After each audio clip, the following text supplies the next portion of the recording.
चर्चा की शुरुआत करते हैं और एफपीओ आखिर होता क्या है। कपिल, समझना चाहेंगे आप ही से ही आसान भाषा में समझाएं एफपीओ का मकसद और एनसीडीएक्स का एफपीओ का साथ। ओके, देखिए, जब भी हम इंडिया में एग्रीकल्चर की बात करते हैं तो सबसे पहले आता है कि बहुत छोटा है साइज़, फ्रेगमेंटेड लैंड होल्डिंग है, फार्म साइज़ छोटा है, फार्मर्स छोटा है और उसकी वजह से स्केलेबिलिटी नहीं आ पा रही है। उसकी वजह से फार्मर्स वो सब नहीं कर पा रहा जो एक बड़ी कंपनी या बड़ा फार्मर कर सकता है। इसको ध्यान में रखते हुए गवर्नमेंट ऑफ इंडिया ने एक स्कीम शुरू किया कि क्यों नहीं हम ग्रुप ऑफ फार्मर्स को मिला के उनकी छोटी छोटी कंपनियां बनाई जाएं ताकि वो एज ए कॉरपोरेट मार्केट में जाके काम कर सके, चाहे वो फार्मिंग हो कलेक्टिवली, चाहे वो इनपुट प्रोक्योरमेंट हो कलेक्टिवली और चाहे वो मार्केटिंग ऑफ एग्रीकल्चर प्रोड्यूस हो। तो इस पर्पस को ध्यान में रखते हुए गवर्नमेंट ऑफ इंडिया ने एफपीओ का स्कीम कुछ साल पहले शुरू किया और जो ग्रुप ऑफ फार्मर्स है उनको मिलकर उन्होंने उसका एक तरीके से कॉर्पोरेटाइजेशन, यानी कि एक कॉर्पोरेट कंपनी की तरह किस तरीके से फार्मर्स काम कर सकते हैं वो किया।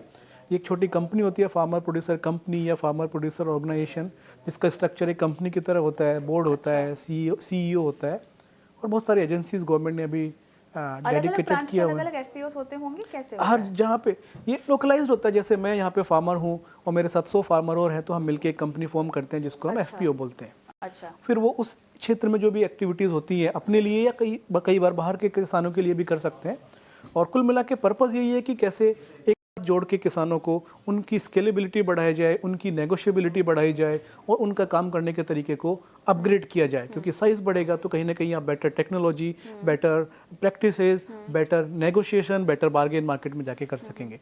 तो ये तो पर्पज़ है एफपीओ का और धीरे धीरे अभी 25,000 के लगभग एफपीओज इंडिया में बन गई हैं। तो ये बहुत बड़ा अचीवमेंट है एज ए कंट्री जहाँ पर हम छोटे फार्म साइज की छोटे फार्मर की बात करते हैं। और आप एनसीडीएक्स से कितने जुड़े हुए होंगे? देखिए, एनसीडीएक्स ने कुछ साल पहले हमने ये एफर्ट शुरू किया क्योंकि इंडिविजुअल फार्मर्स को ट्रेडिंग के लिए लाना, बिकॉज ऑफ जो भी मैंने इश्यू बोला, बहुत मुश्किल था। जैसे ही एफपीओ बना हमने तुरंत डिसाइड किया कि हम इस सेगमेंट में अपने आप को एक्सपोज करेंगे और फार्मर्स को इस तरीके से लेके आएंगे।